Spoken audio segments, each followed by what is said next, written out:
नमस्कार. साम संजीवनी या कार्यक्रमात मी दिव्या हुरकट सर्वांचं स्वागत करते. हल्ली बदललेल्या जीवनशैलीमुळे अनेक आरोग्यविषयक तक्रारी उद्भवतात. त्यात आहारविहारामध्ये बदल झाला तर हमखास पोटाचे विकार जडतात. आजच्या कार्यक्रमात आपण पोटांचा अल्सर, IBS, पोटांचे विकार आणि आयुर्वेदिक चिकित्सा याविषयी जाणून घेणार आहोत. यावर मार्गदर्शन करणार आहे डॉक्टर नितीन थोरात. डॉक्टर थोरात, आपलं कार्यक्रमात खूप खूप स्वागत आहे. नमस्कार. डॉक्टर नितीन थोरात हे आयुर्वेद शास्त्रात रसशास्त्र या विषयाचे MD असून गेल्या 21 वर्षांपासून त्यांनी हजारो रुग्णांच्या समस्या सोडवल्या आहेत. पोटाचे विकार, मधुमेह, हृदयाचे आजार, मानसिक आजार अशा जीर्ण विकारांवर तसंच दमा, सर्दी, मूळव्याध, वाताचे आजार, संधिवात, मणक्यांचे आजार अशा अनेक आजारांवर यशस्वी आणि कायमस्वरूपी उपचार केलेले आहेत. डॉक्टर नितीन थोरात यांचं नवी मुंबईतल्या कामोठे इथे आयुर्वेदिक क्लिनिक असून ते दादर, पुणे आणि कोल्हापूर या ठिकाणी अनेकांना सुवर्ण रसायन आयुर्वेद चिकित्सा करत आहेत. आपण त्यांच्याकडून अल्सर, IBS, पोटाचे विकार आणि आयुर्वेद चिकित्सा याविषयी जाणून घेणार आहोत. चला तर मग चर्चेला सुरुवात करूया. सर, पुन्हा एकदा तुमचं कार्यक्रमात खूप खूप स्वागत. माझा पहिला प्रश्न असा आहे सर, रसायन आयुर्वेद चिकित्सा म्हणजे नेमकं काय?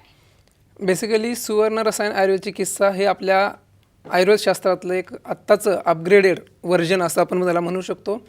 आपण बघितलं असेल की पूर्वीपासून एक आयुर्वेद म्हणजे खूप उशिरा रिझल्ट येणारी औषधं किंवा चूर्ण स्वरूपामधली औषधं अशा प्रकारचा एक लोकांमध्ये त्याची प्रतिमा आहे.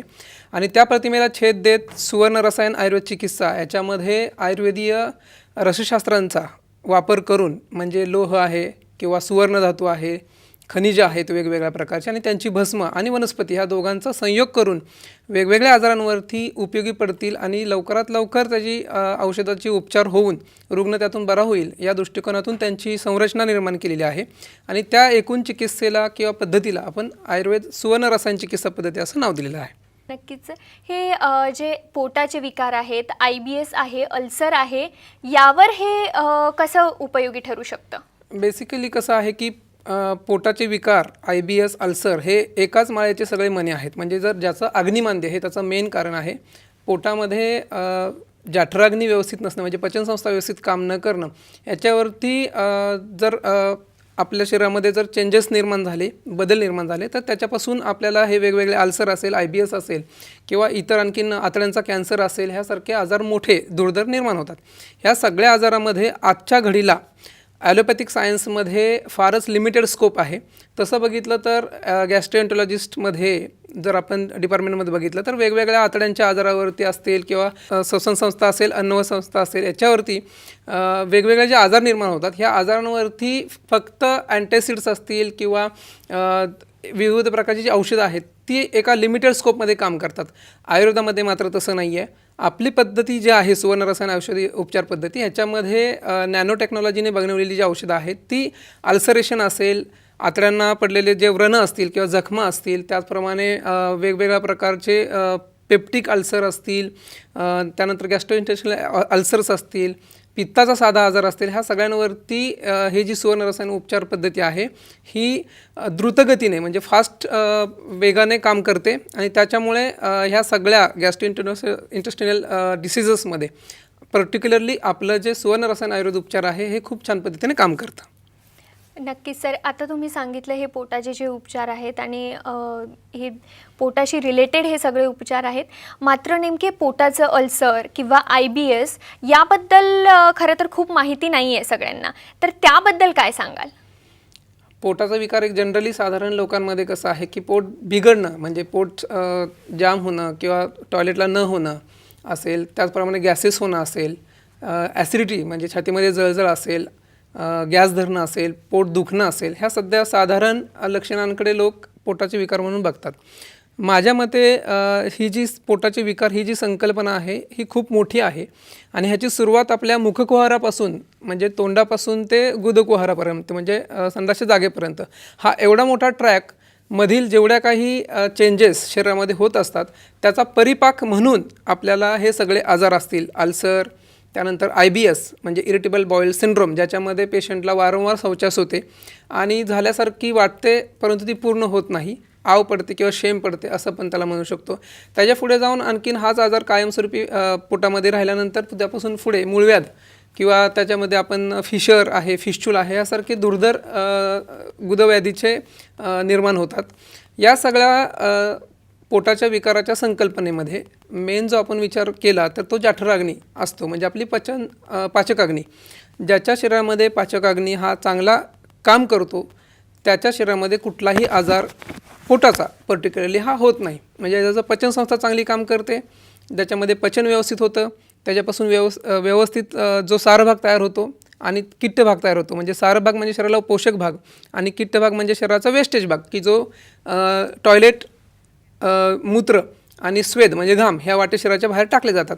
ह्या विषारांची संचिती शरीरामध्ये न होता ती शरीराच्या बाहेर जेवढी जाईल तेवढं शरीर ते कमीत कमी आजारी पडतं. आणि याच्या उलट सारभाग व्यवस्थित तयार होतो आहे, परंतु किट्ट भागाचं विसर्जन जे शरीरातून होत नाही आहे ते जर नाही झालं तर ते मलसंचिती असेल, विषसंचिती असेल शरीरामध्ये साठत राहते आणि मग ती वेगवेगळ्या स्वरूपाने व्यक्त होते. मग त्याच्यामध्ये अल्सरेशन असेल, त्याच्यामध्ये इरिटेबल बाउल सिंड्रोम असेल, स्किन डिसीज असतील, दम्यासारखा व्याधी असेल, सांधेवात असतील. ह्या सगळ्या आजारांचं मूळ जर बघितलं आपण तर ते आपल्या पोटामध्ये आहे, पचनसंस्थेमध्ये आहे. त्यामुळे पोटाचे आजार ही कन्सेप्ट ही खूप मोठी आहे आणि त्याचा विचार अगदी तोंडातल्या अल्सरपासून, म्हणजे आपल्याला तोंड येणं ही साधी संकल्पना जर आपण म्हणलं किंवा साधा एक आजार म्हणला तर त्याच्यापासून ते संडास जागेला अल्सरेशन होणं, मग त्याला आपण म्हणू शकतो की फिशर होणं. तर एवढी मोठी रेंज आणि एवढा मोठा एरिया ह्या पोटाच्या विकार या संज्ञेखाली येतो. पोटाचे जे आजार आहेत ते आता तुम्ही म्हटलं की ते खूप मोठा कॉन्सेप्ट आहे. मात्र आपल्याला असं वाटतं पोटदुखी हे खूपच नॉर्मल काहीतरी आजार आहे. हे IBS झालं किंवा पोटाचे अल्सर झाले किंवा आम्लपित्त झालं तर याची काय लक्षणं असतात? पोटाच्या विकाराच्या मध्ये सगळ्यात महत्त्वाचं लक्षण म्हणजे पोट बिघडणं, भूक न लागणं. साधा लोकांच्या लक्षात येण्यासारखी गोष्ट असते की आज मला भूक नाही आहे, परंतु जनरली लोकांचं काय होतं की भूक लागली आहे किंवा न लागली न बघता लोकांची वेळ झाली आहे किंवा आवडता पदार्थ समोर आहे म्हणून लोक खायला सुरुवात करतात. हे सगळ्यात महत्त्वाचं पोटाचे आजार होण्याचं बेसिक कारण आहे, ज्याच्यामध्ये आपण बघतो की भूक लागलेली नसताना वेगवेगळे पदार्थ खाणं असे, मग अगदी साध्या चपाती भाजीपासून ते मांसाहारासारख्या हाय प्रोटीन डाएट खाणं, या सगळ्या पद्धतीमुळे पोटाचा जठराग्नी जो आहे, पाचक अग्नी म्हणतो आपण त्याला, तो कमी होतो. त्याच्यावरती बर्डन येतं, प्रेशर येतं आणि मग खाल्लेलं साधी चपाती भाजी भाकरीसारखं सुद्धा अन्नाचं पचन आपलं शरीर करू शकत नाही, की ज्याच्यामुळे पुढे जाऊन शरीरामध्ये आमनिर्मिती म्हणजे विष निर्मिती होते. त्याच्यामधून मग ॲसिड म्हणजे लिव्हरमधून आणि आपण म्हणतो की बिलिरी सिस्टीम असते, आपले पित्तस्रावक ग्रंथी असतात, त्याच्यातून पित्ताचं स्रवण अतिरिक्त प्रमाणामध्ये होतं. प्लस त्याच्यामध्ये काय होतं की ह्याचं अतिस्रवण झाल्यामुळे आतड्यांची जी त्वचा असते, या आतड्यांच्या त्वचेमध्ये नाजूक त्वचा असते ती आणि त्याला जखमा व्हायला सुरुवात होतात, त्याला अल्सरेशन म्हणतो. हे अल्सरेशन शरीराच्या पोटाच्या वरच्या भागामध्ये होतं, मधल्या भागामध्ये होतं आणि शरीराच्या पोटाच्या किंवा आतड्यांच्या शेवटच्या भागामध्ये होतं. आणि त्यानुसार मग त्याचं नावं ठेवलेलं आहेत की गॅस्ट्रिक अल्सर, पेप्टिक अल्सर किंवा डिओडिनल अल्सर किंवा आणखीन इंटेस्टिनल अल्सर. हे अल्सर म्हणजे व्रण म्हणजे जखमा तयार होणं आणि ह्या जखमा झालेल्या आतड्याच्या मार्गातून अन्न जात असताना त्या ठिकाणी त्या जखमांमध्ये अन्न ॲसिडिक लेवलचं असेल तर ॲसिडिक आणि अल्कलाईन म्हणजे साधारण क्षारीय अन्न असेल तर ते क्षारीय, अशा प्रकारे ते त्या ठिकाणी जातं आणि त्या ठिकाणी अन्न गेल्यानंतर तिथली ॲसिडिटी त्या जखमांमध्ये चिघळवतं आणि त्याप्रमाणे तिथलं जखम चिघळून आतमध्ये दुखायला सुरुवात होते किंवा रक्तस्राव सुरुवात होते. मग त्याच्यापासून संडासला काळी होणं असेल किंवा साक्षात रक्त पडणं असेल, संडासच्या जागेला आगाग होणं असेल, पोटामध्ये आग होणं असेल, गॅसेस तयार होणं असेल, पोट दुखणं असेल, त्याचप्रमाणे मळमळ, जळजळ, डोकेदुखी, अंगदुखी यासारखी लक्षणं ह्या पोटाच्या विकारांमध्ये निर्माण होतात. प्लस आपण म्हणतो की माझ्या छातीमध्ये दुखतं आहे, पाठीमध्ये दुखतं आहे किंवा चेंजिंग साईड्स ऑफ पेन म्हणजे पोटाची दुखणी जी आहेत त्याच्या साईड्स वेगवेगळ्या बदलत राहतात. कधी इथे दुखतं आहे, कधी पोटामध्ये दुखतं आहे, कधी छातीमध्ये दुखतं आहे, कधी पाठीमध्ये दुखतं आहे. ह्या सगळ्या चेंजिंग साईड्स जे आहेत त्या पोटामध्ये गॅस निर्माण होणं किंवा त्या वेदना आहेत त्या वेदनांमध्ये ह्या सगळ्याचं न्यूरोलॉजिकल इंटरव्हेन्शन झाल्यामुळे मग आपल्याला पुढे जाऊन त्याच्यामधून IBS होतं. IBS म्हणजे इरिटेबल बाउल सिंड्रोम, की ज्याच्यामधून काय होतं की पेशंटला फक्त आपल्याला रुग्णाला मलप्रवृत्ती आल्यासारखं वाटतं, परंतु गेल्यानंतर भरपूर वेळा कुंथन करून प्रेशर देऊन सुद्धा होत नाही आणि मग त्या ठिकाणी आतड्यांचा भाग हा शरीराच्या बाहेर संडासच्या जागेवाटी यायला सुरुवात होतं आणि त्याला आपण म्हणतो की प्रोलॅप्स होणं किंवा मुळव्याध होणं. आणि या सगळ्याचा जे कनेक्शन आहे हे आपल्या पोटाच्यामध्ये आहे. म्हणून या लक्षणामध्ये जर बघत असेल आपण तर पित्ताचा त्रास होणं, अल्सरेशन होणं आणि मुळव्यासारखे आजार होणं आणि त्या सगळ्या आजारांकडे जर दुर्लक्ष पण केलं तर त्याच्यामधून जाऊन पुढे कॅन्सरसारखा मोठा आजार मग कुठेही असेल, तो आतड्यांचा असेल, स्टमकचा म्हणजे पित्ताशयाचा असेल, अन्नाशयाचा असेल किंवा गुदमार्गाचा असेल, ह्या सगळ्या प्रकारचे कॅन्सरसचे आजार ह्या केवळ एका पोटाच्या विकाराच्या मुळे होऊ शकतात. सुवर्ण रसायन आयुर्वेदिक चिकित्साबद्दल सरांसोबत बोलतोय आणि सुवर्ण रसायन आयुर्वेदिक चिकित्सा कशी यावर उपयोगी ठरते हे आपण जाणून घेणारच आहोत. मात्र तुर्तास वेळ होते एक छोट्याशा ब्रेकची. कुठेही जाऊ नका, पाहत रहा साम संजीवनी.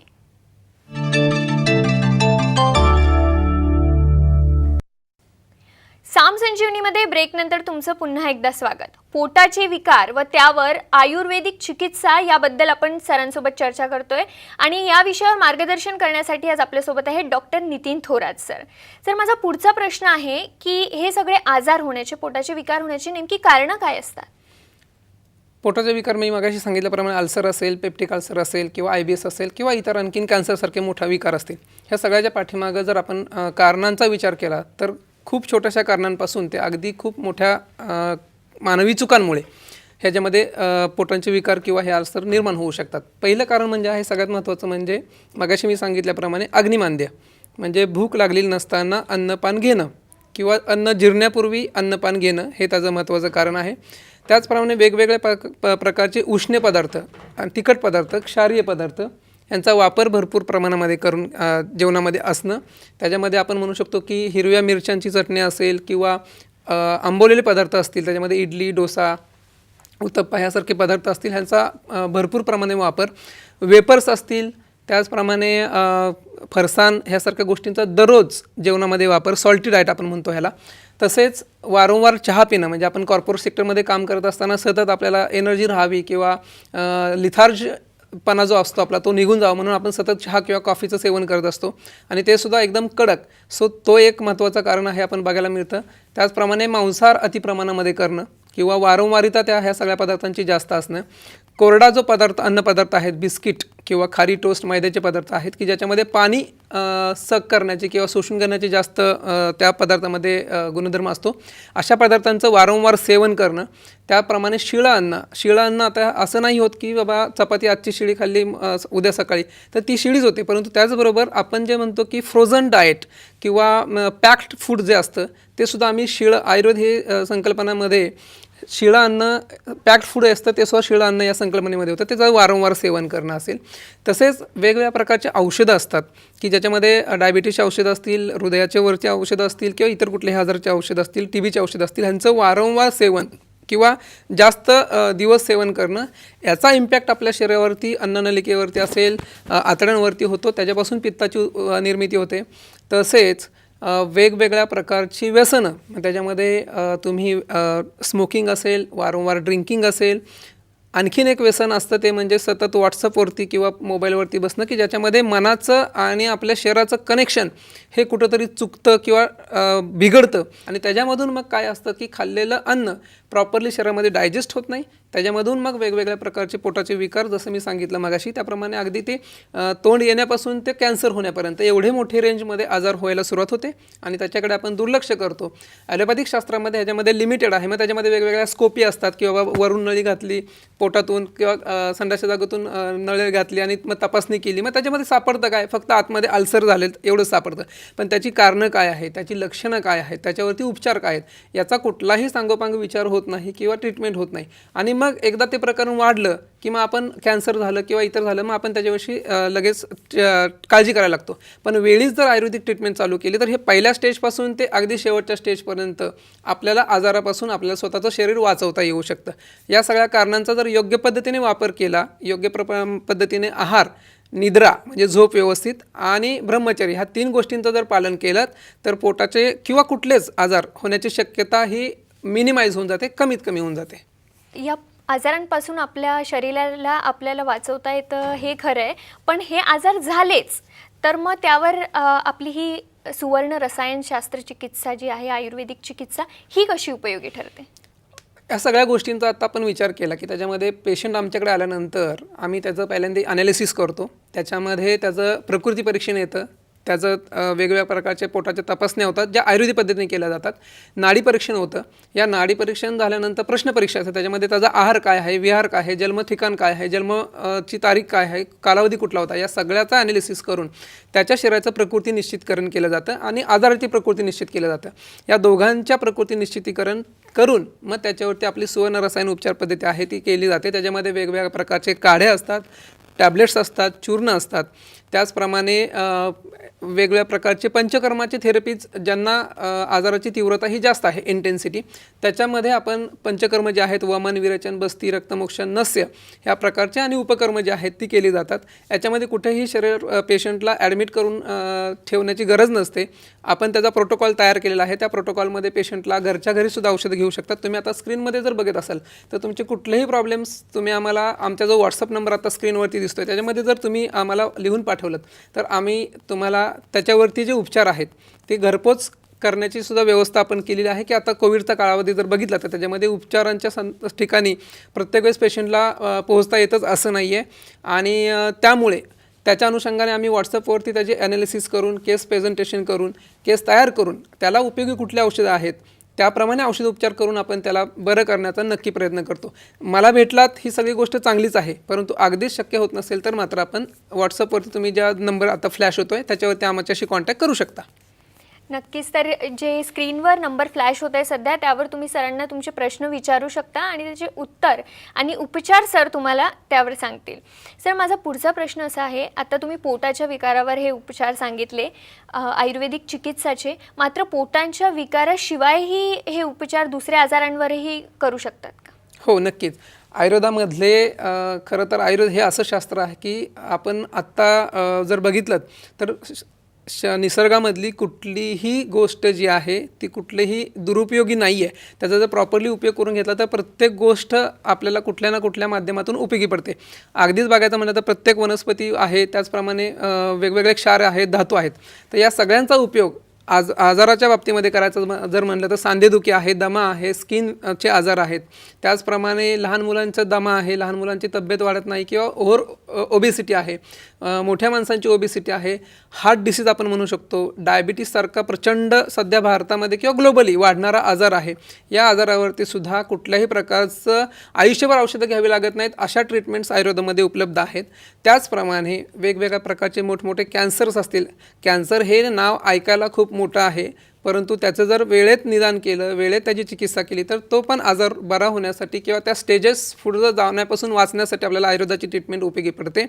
त्याचप्रमाणे आत्ता जो आपण ज्या पॅन्डेमिक सिच्युएशनमधून जात आहोत त्या सिच्युएशनमध्ये सुद्धा मी जवळपास माझ्या क्लिनिकमध्ये 2500च्या पेक्षा जास्त केसेस ह्या प्युअरली आयुर्वेदिक मेडिसिन ते सुद्धा सुवर्ण रसायन औषध उपचार पद्धतीने बरा केलेल्या आहेत.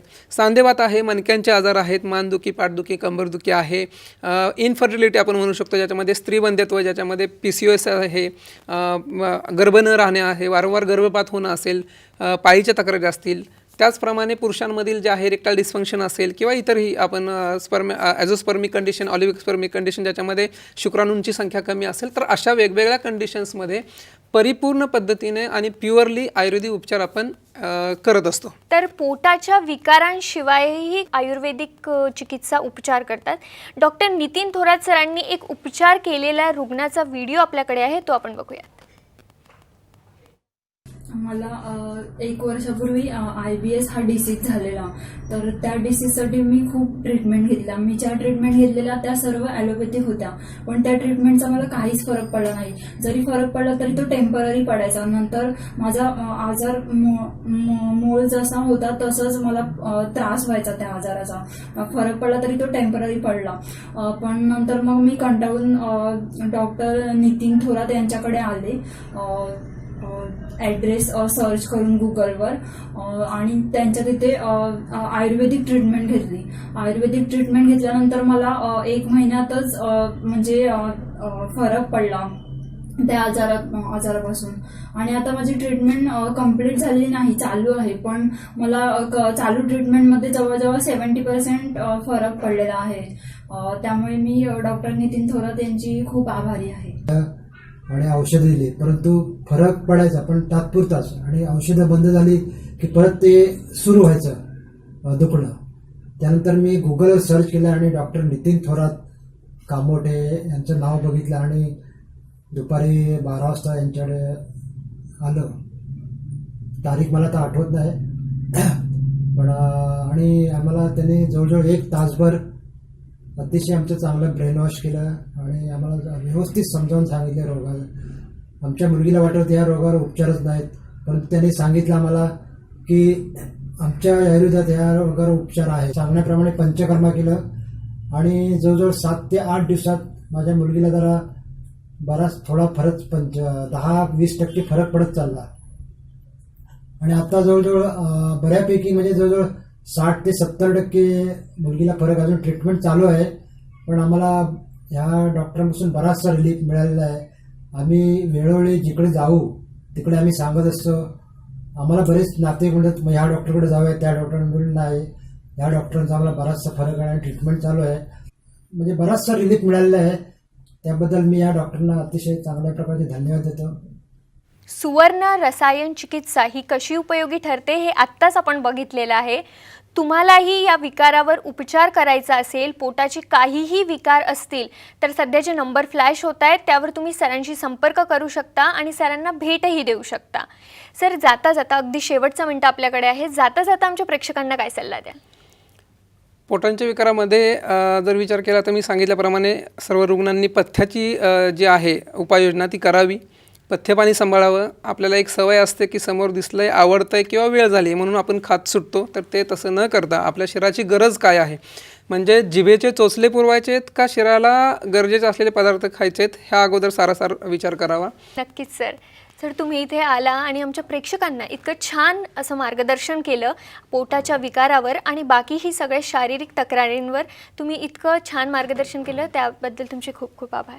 साम संजीवनीमध्ये आज वेळ झाली आहे इथेच थांबण्याची, मात्र तुम्ही कुठेही जाऊ नका. पाहत रहा साम TV.